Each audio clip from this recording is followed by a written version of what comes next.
Chapter 25. Harry Potter stared longingly at Ron, Ginny, and Laurel as they walked off towards a fairly large shade tree with thick branches by the side of the street.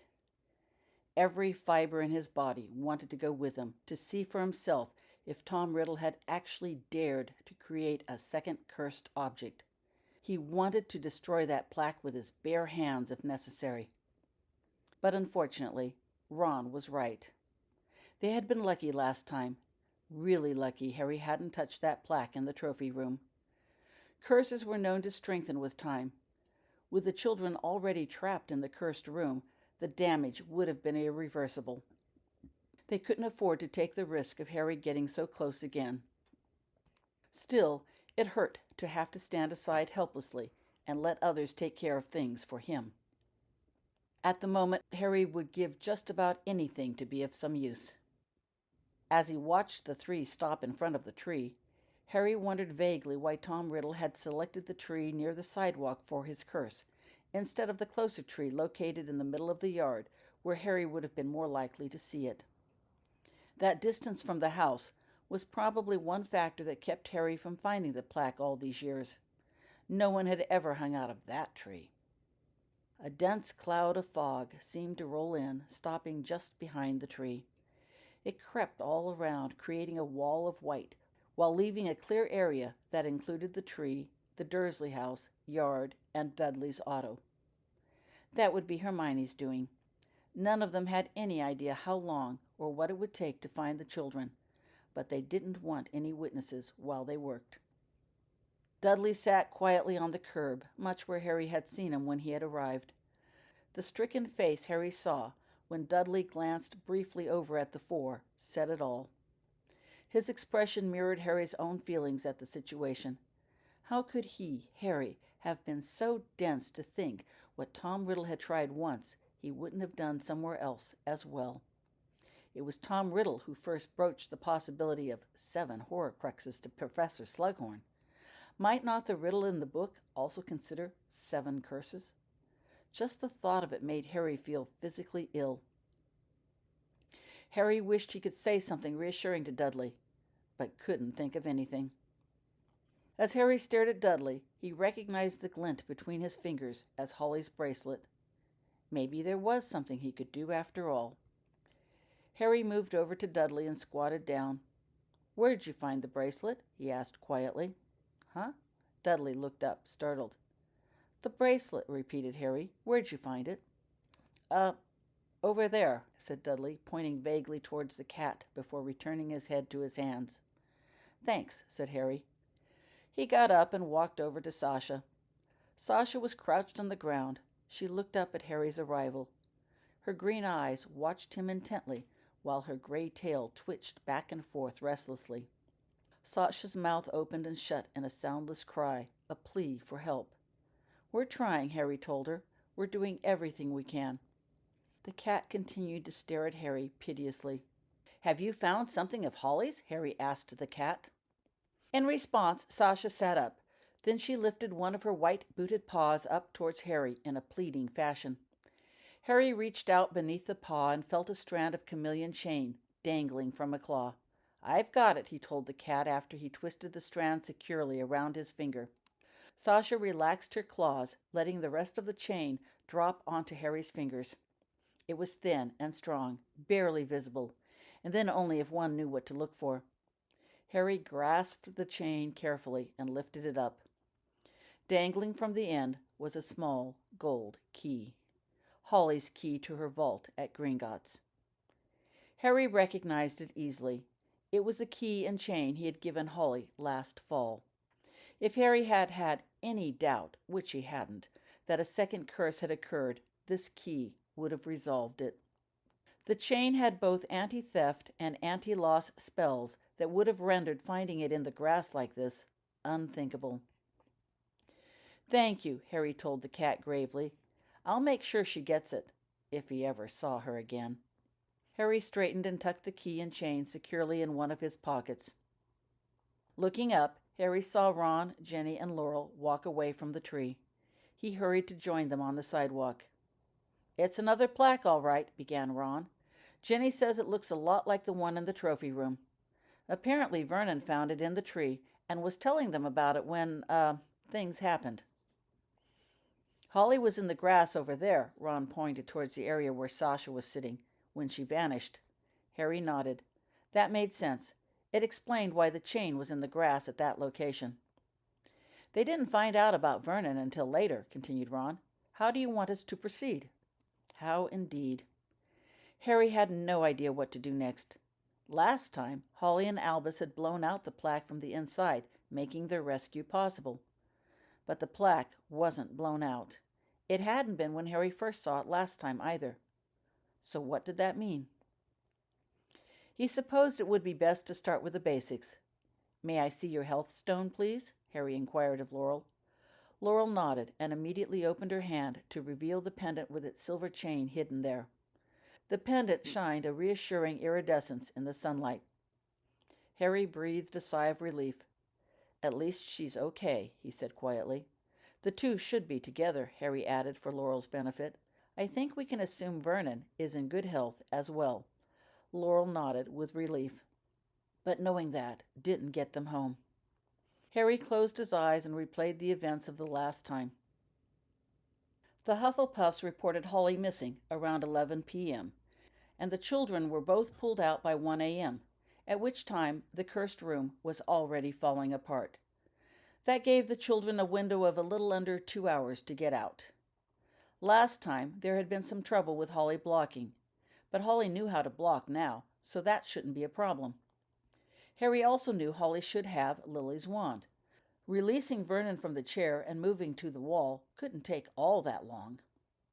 Holly should have had enough time. Maybe she still did, and they just needed to wait a bit. Harry opened his eyes and looked at Laurel. How long ago did Holly vanish? He asked quietly.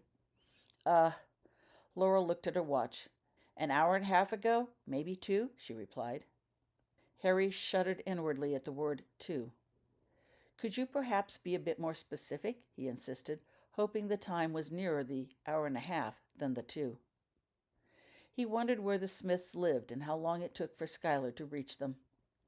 Maybe an hour and 45 minutes, replied Laurel, splitting the difference.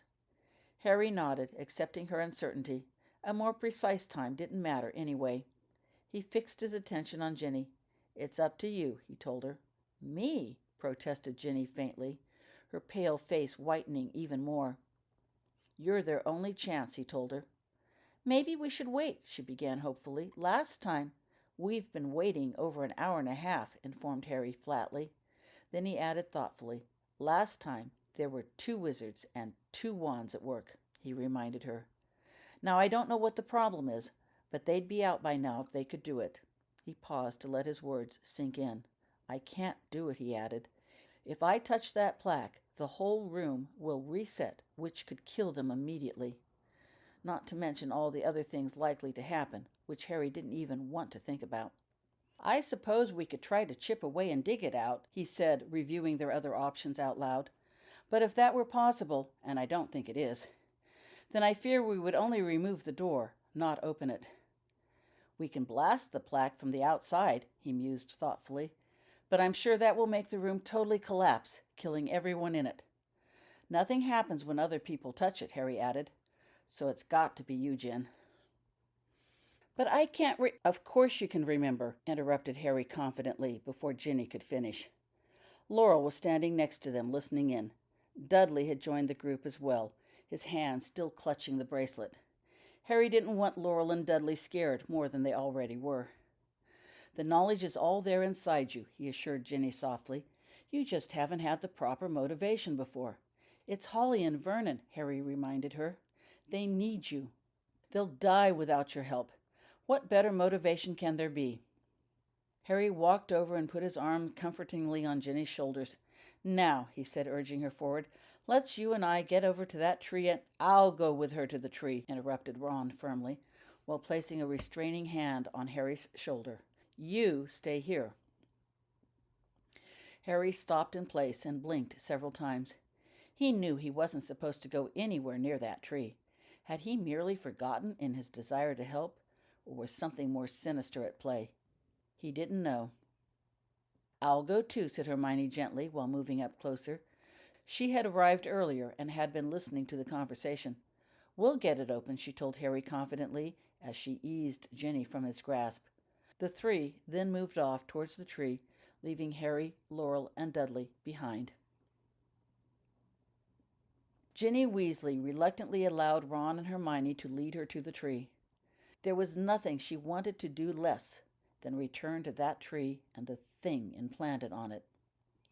Ginny had no idea what she intended to do once she got there, but Harry was right.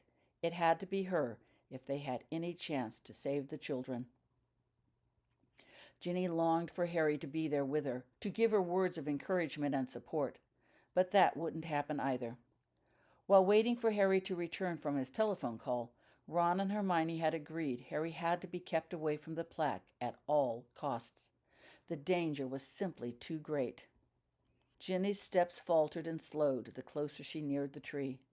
"Don't worry," said Ron encouragingly. "You can do it." "Of course you can," confirmed Hermione firmly. "Harry thinks you can do it," she added, sensing Ginny missed his presence, "and he is never wrong. At least not about you-know-who." That's true, thought Ginny with a laugh, thinking of all the other things Harry had been wrong about during their years together, but never when it came to Lord Voldemort. The thought of the sinister-shaped heart on the tree filled Ginny with nothing but dread. She drew her wand and raised it uncertainly when she neared the heart. What should she do next? "A spell like this had to be done in at least 2 parts, whispered Hermione, sensing Ginny's question. "First, the heart had to be made. That's when the curse was probably cast. Then the heart was taken to its final destination and affixed to the desired location. You might not have to break a spell or anything. Maybe you just have to get it off the tree." "Like getting Mrs. Black off the wall," commented Ron derisively. "A lot of help that does." "Just point your wand and concentrate on what you need to do, sis," suggested Ron. "The wand was used to make the thing, and maybe it'll cough up whatever spell you need to undo it." "What?" snorted Hermione in disbelief. "Well, it worked for Harry that time when we left his house, remember?" said Ron defensively, referring to that desperate flight they had all made while using Polyjuice Potion to help Harry escape from the Death Eaters. "That was wand against wand," retorted Hermione, "and a totally different matter."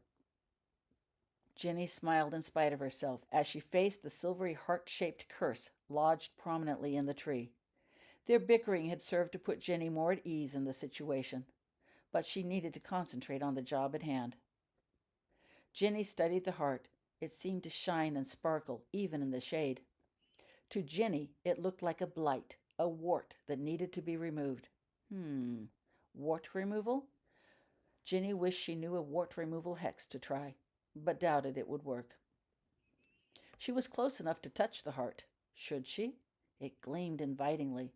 Laurel said that she had reached immediately when she saw the heart and touched it with no ill effect.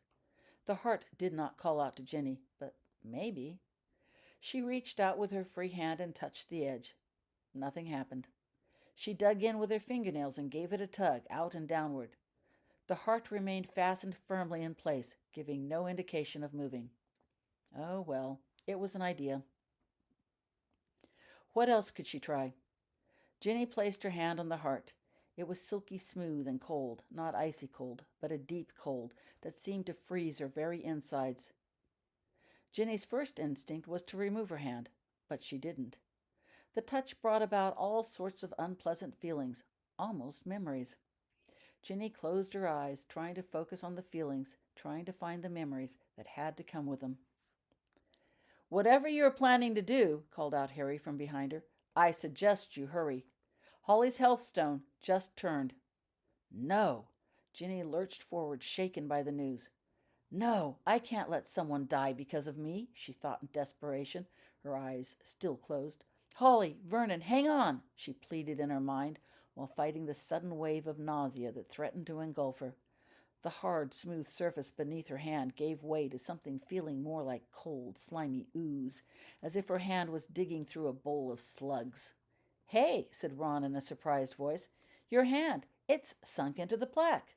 Whatever you're doing, keep it up, sis," he encouraged. "Hurry!" shouted Laurel. Her voice was filled with worry and distress.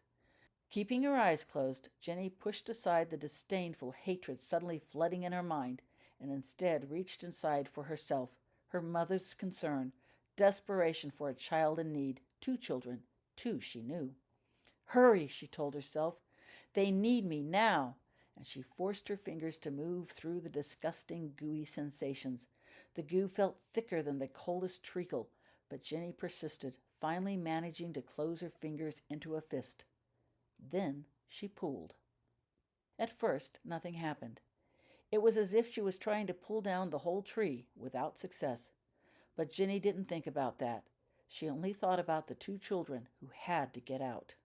Then, little by little, she could feel her arm and fist draw back. Jenny leaned back, pulling her whole weight in her pull, all the while focusing her thoughts on Holly and Vernon, their green eyes so like Albus's. They could be her children in there. She couldn't let them down.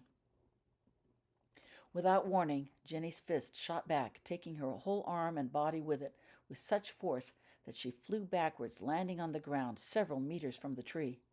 A thick stream of dust poured out of the opening she had created, but Jenny didn't see that. She didn't hear Ron shout out in amazement, "She did it!" Nor did she hear Harry's swift response, "Get the children out. I'll see to Ginny." Stunned, Jenny lay flat on her back, trying to sort through the images and emotions that filled her mind. With her senses returned, Jenny saw Harry's worried face hovering over her. He was cradling her head and shoulders in his arms. "Are you okay?" he asked anxiously. "Gringotts," she whispered, letting the twisted mass of metal she was clutching drop to the ground. Pain shot through her arm and shoulder as she tried to straighten her fingers. The force of the blast and fall had clearly wrenched things out of place. "What?" "I went to Gringotts." The grip on her shoulder tightened, indicating he understood what she meant. "We'll worry about that later," Harry told Jenny while pulling her to her feet. She winced. "You all right?" he asked with concern. "I'll manage," Jenny said. The pain in her arm was nothing compared to what the children must be going through. "The children?" she asked anxiously. "I don't know," he answered gravely. "I haven't heard any voices." "No," whispered Jenny. "It doesn't mean they're dead. The health stone was dark, not black," he reminded her. "It just means they may need some help getting out." The 2 moved back towards the tree while watching Ron and Hermione work at enlarging the hole in the tree trunk. Using their wands, they had carved a jagged circular section of trunk connected to, but below, the hole Jenny had made. Ron put his arms in Jenny's holes and then carefully pushed the next section out. Hermione caught the piece and set the curved bark-shaped rim down on the ground nearby. There was a loud crash from within the tree. More dusty air poured out. "We've got to get it wider," said Hermione. "Right," agreed Ron. He pointed his wand again near the initial heart opening and started a horizontal slice to the left. "Remember, we can't cut past the diameter of the tree, or the space shrinks," reminded Hermione. She moved to the side of the tree and started a vertical line, ensuring Ron wouldn't cut too far in one direction. "We haven't discussed it yet," Harry added as he and Jenny reached the tree, "but I'm going in to look for them." "You?" "Yes," he replied calmly. "You may be able to keep me away from the tree while that thing was there." Harry twisted his head and nodded behind him at the blackened lump of metal lying innocently on the ground. "But not now." He pulled out his wand. "The hole will get larger faster if we help," he told Jenny. Starting at the base of the previous cut, Harry began to carve out a line towards Hermione's cut. Jenny peered into the space they had carved so far. The hole was slightly larger than her head. The blackened rim of the trunk seemed only a couple centimeters in thickness. The rest seemed hollow. When she looked down, she couldn't see a familiar tube-like shape of the trunk between the puffs of dust. All she could see was an inky black, more fitting of a cave entrance. "Hello?" she called out hopefully. There was no answer. Instead, she heard the resounding crash of something from within, falling. More dust pulled out. Jenny reached into the hole with her wand. "Lumos," she said. The wand lit up like a candle. Looking in, Jenny could just barely see the interior of a room through the haze of dust. It was filled with huge blocks of stone, several stacked crookedly on top of each other. She didn't see Holly or Vernon. As she looked, a huge stone block came down with a loud crash, sending out a new cloud of dust. Ginny pulled her wand out. Harry and Ron reached in, grabbed the bark edge, and pulled out another piece of trunk. "I think I can fit in there," Ginny announced suddenly. "No," said Harry flatly. "It's too dangerous." "No more dangerous for me than you," Ginny protested. "I'm smaller. I can get in now, and time is of the essence." "You're injured," he told her. "Not that bad," replied Ginny, ignoring the pain in her shoulder. "I've got to do this, Harry," she continued before he could say anything. "I need to do this," she added, grabbing his arm with her good hand and looking into his eyes, trying to convey the urgency she felt. "Please." Harry looked back, studying her face intently. Then he nodded. "All right," he said, stowing his wand, "but be careful." "I will," she replied. "Ron," he said. Both Ron and Hermione stopped what they were doing and looked at Harry. "Help me get Ginny up," he told Ron. "She's going inside." "She's smaller than the rest of us," Harry added before Ron could say anything. Ron nodded without comment. He stowed his wand and immediately went over to Ginny's side. Ginny pocketed her wand. Ron and Harry lifted Ginny up, and Hermione helped Ginny get her feet into the hole. They lowered her carefully down until she could sit on the bark edge, her knees and legs inside. The hole was a tight squeeze, tighter than Ginny expected. While I'm getting the children," she began tentatively, "perhaps you could keep on making the hole wider, so it'll be easier getting them out."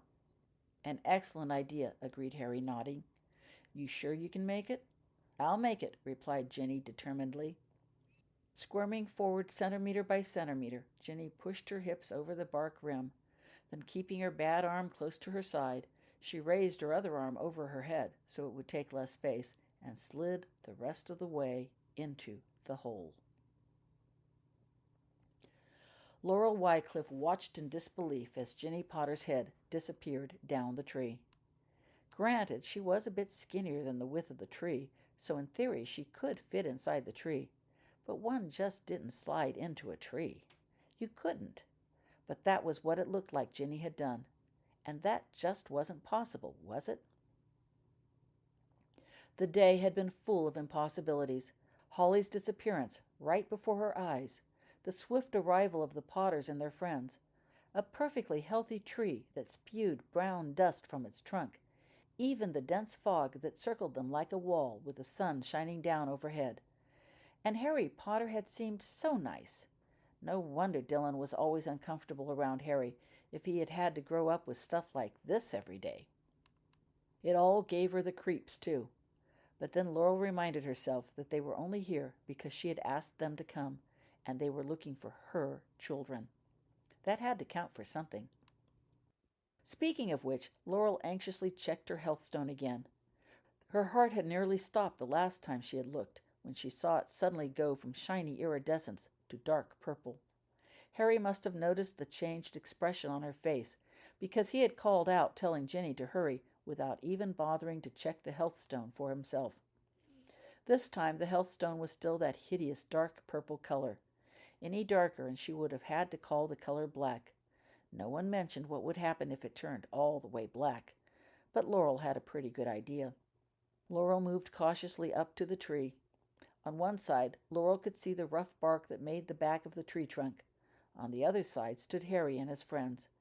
They were busy making the hole Ginny had gone through even larger. The wands they used looked like plain sticks. How could sticks cut wood like that? Hermione removed a segment of the trunk, making the hole larger. The piece in her hand looked thin, almost like an eggshell. The removal meant Laurel could just barely see the actual tree hole by looking between their bodies.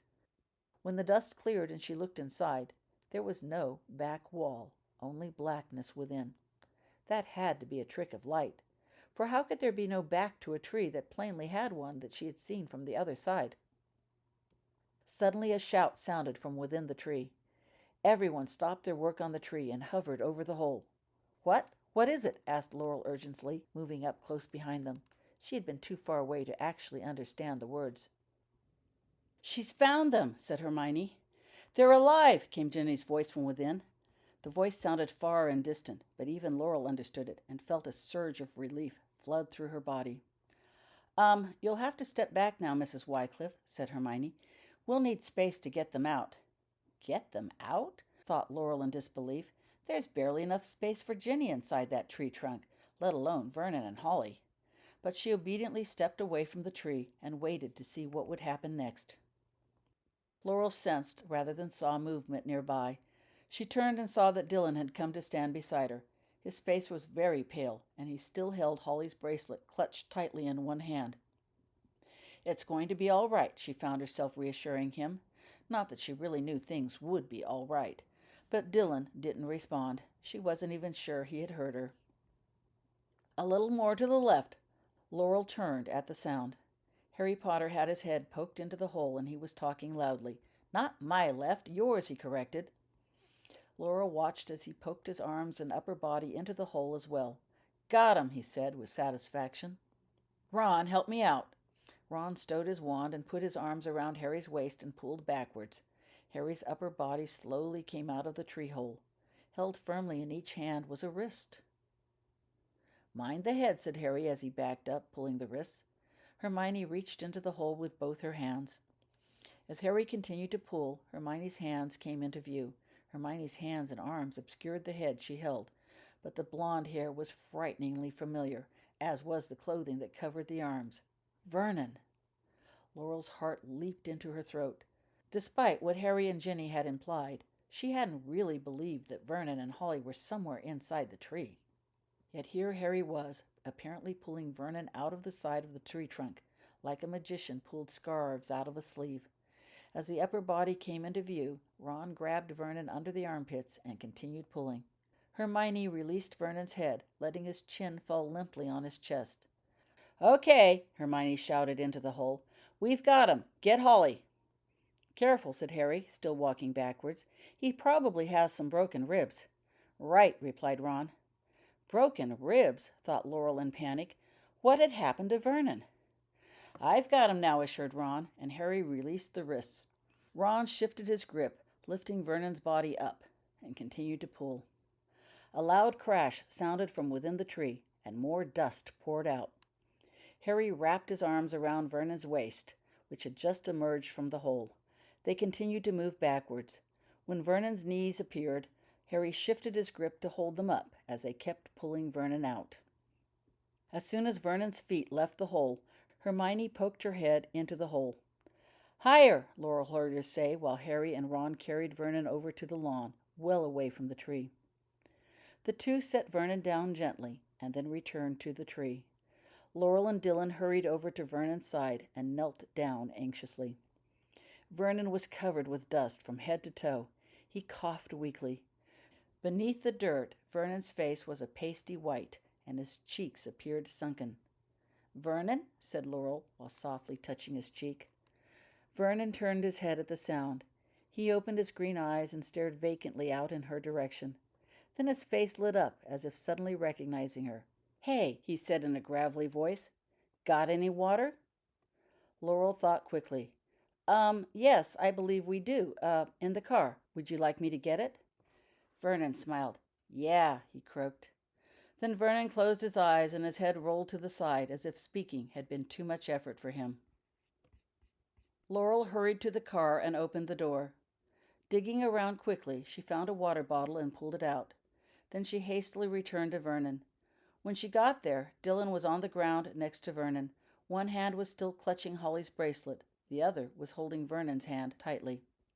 Vernon's hand looked unnaturally blue against Dylan's skin. Laurel's fingers trembled as she struggled to quickly unscrew the cap to the water bottle. "Here," she told Vernon while lifting his head so he could drink. Laurel held the bottle opening to his lips and poured the first few drops into his open mouth. With his eyes closed, Vernon started drinking thirstily. Then his lips took the whole bottle opening into his mouth, and he sucked eagerly. He didn't stop until the bottle was empty. "Thanks," he said with a satisfied smile after releasing the bottle. Then Vernon rolled his head to look at Dylan. "Sorry, Dad," he told Dylan in a less scratchy voice. "I messed up, touching things I shouldn't touch." "No, Vernon, no," replied Dylan huskily. "It's not your fault. It was mine. I shouldn't have brought you here, shouldn't have tried to come back home." "Easy now," came the voice of Ron nearby. Laurel looked up and saw Ron and Harry had come over. They had Holly in their arms and proceeded to lay her down next to Vernon. Sasha immediately jumped onto Holly's chest, purring loudly. "Careful," Harry told the cat. "She's hurt, and we don't know where." The cat leaped off Holly's chest and moved up to Holly's ear. She crouched down low and rubbed her face on Holly's cheek anxiously. If possible, Holly looked worse than Vernon. Totally covered in dust, Holly's pale face was offset by bright red blood that flowed freely from a cut on her head, mingled with the dirt streaming down her cheek and dripping onto the grass. Sasha started licking the blood off Holly's face while still purring loudly, but Holly was still, ever so still. "Oh, Holly," exclaimed Laurel with concern, bending over her. "The stones fell on us," said Vernon, explaining while he looked at her. "I hope she'll be okay." "Of course she will," said Hermione confidently. She had walked over to the group and had heard his words. "And you will be too, just as soon as we get you to the hospital," she told him, "which should be any time now." She looked significantly back at the tree, and Laurel followed her glance. Harry was in the process of pulling Ginny out of the tree. Ron was standing by to help if needed. When Ginny was all the way out, the three started walking towards Laurel. Harry was brushing the dust off Ginny when suddenly a loud crack sounded. They stopped, and everyone turned to look at the source. Another crack sounded, and Laurel saw that the tree seemed to be bending at the center, where the hole was, of course. What remained after they had chipped segments out of the trunk was not nearly strong enough to support the rest of the weight of the tree. It was falling. "Don't let it land on the street," shouted Harry as he headed swiftly to the street side of the tree. Numbly, Laurel watched Ron and Ginny follow after him. All three with their wands extended. "Finite!" Harry shouted, pointing his wand, and the tree started to waver precariously in place. "Expulso!" shouted Ron, waving his wand, and suddenly the whole tree seemed to explode outward and up, scattering chunks of wood, branches, and leaves everywhere. "Protégé!" shouted Hermione in Laurel's ear, as Laurel saw tree pieces overhead coming straight at them. Laurel scarce had time to bend down, covering Holly's head with her body, before a shower of leaves, twigs, branches, and bark descended. The noise was deafening. Then there was total silence. "Is everyone all right?" called out Harry from the other side of the debris. "We're fine," replied Hermione loudly, and indeed, when Laurel looked around, she saw that the five of them seemed to be within a circular area totally free of debris. Thick mounds of tree parts surrounded them, however. Thinking about it, Laurel realized none of the falling debris from overhead had actually landed on them. "Defendo!" came Harry's voice, and Laurel saw several branches seem to move on their own, making a path through which Harry, Ron, and Ginny came. "Are you out of your mind?" said Hermione angrily when they drew near. The three stopped and stared at Hermione. "Expulso?" Hermione added. "You don't use expulso on a tree. You could have gotten us killed." Ron's jaw dropped slackly. "But it worked," he protested, "and none of the tree got in the street." "And what about us?" accused Hermione darkly. "Well, I knew you'd take care of things," Ron concluded lamely, looking around, surveying the remains of the tree. "Besides, the mess will be easier to clean up now." He had that sheepish kind of look on his face that Laurel had often seen on Dylan when he had done something stupid. Hermione glared at Ron, and he looked away, appearing distinctly uncomfortable. He began, looking around uncertainly. "Holly needs to get to the hospital," he said in a rush, while kneeling down and scooping her up in his arms. "I'll see you later," and he vanished with a loud, distinctive crack. "Yow!" The anguished cry came from Sasha, who had not managed to accompany Ron and Holly in their swift departure. Ginny reached out and picked up Sasha. "Poor thing," she told Sasha, cradling the cat in her arms. "I need to take you to Holly. Besides," she added, looking up at the group, "my shoulder needs to be checked." And she vanished with a loud crack. Harry looked uncomfortably at Laurel and Dylan before he bent down and picked up Vernon.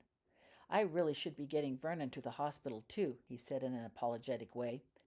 Dylan reluctantly released his grip on Vernon's hand and stepped back. "And I have to explain things to the people there. Hermione," Harry added, "would you mind?" Hermione was still fiercely glaring. After a moment her expression softened, as if realizing she had no one left at which to glare, and she gave an exaggeratedly loud sigh. "Oh, all right," she said. "I'll take care of things here." Harry looked down at Vernon, who was watching everyone and listening intently. "We're going to the hospital now," he told Vernon. "I need you to close your eyes first. Will you do that?" Vernon nodded. "Good," said Harry soothingly. "Now, don't be afraid. Everything's going to be okay. Ready?" he asked. Vernon nodded and closed his eyes. Then Harry vanished with a loud crack. Hermione tucked her wand out of sight. Have you a piece of paper and a pen I can borrow, Mrs. Wycliffe?" she asked politely, as she brushed a strand of long, wavy hair out of her face. "What?" asked Laurel, surprised by the question. "I should. Do you need some? Please." Laurel went over to her purse, which had been left on the ground during all the activities and was now covered by fresh greenery. She brushed off the leaves, twigs, and bark, opened it, and fished out a pen and a scrap of paper. She brought them to Hermione. "Thank you," said Hermione. She balanced the paper in one hand and held the pen with the other. "Now, I know you are probably worried about your children, but you needn't be," Hermione told them as she started writing something on the paper, "because they are receiving the very best care possible. This," she said, handing the paper and pen back to Laurel, "is the address of the hospital where they're at." Laurel looked at the paper blankly while Hermione talked.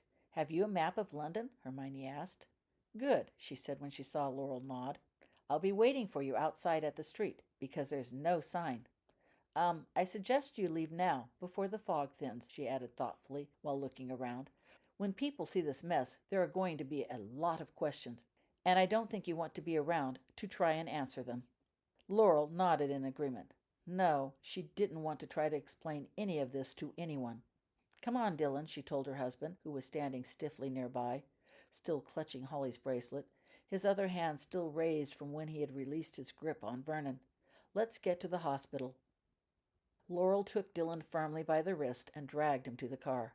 Thank you," she said to Hermione as an afterthought, while she opened the car door for Dylan and urged him in. "Thank you for everything," she said, as she hurried around to the other side of the car. Hermione nodded and watched while Laurel got in the car and shut the door. To Laurel's intense relief, Dylan managed to start the car. She had been afraid Dylan's stunned inactivity would continue despite the absence of Harry and his friends. Dylan eased the car away from the curb and headed it forward while still holding on to Holly's bracelet. He slowly drove the two through the thick fog. Looking back, Laurel saw Hermione's figure, a misty black outline with wavy hair and long black robe, standing still on the sidewalk. Her wand was again extended in one hand. Abruptly, the car passed through the fog and the sun shone brightly all around.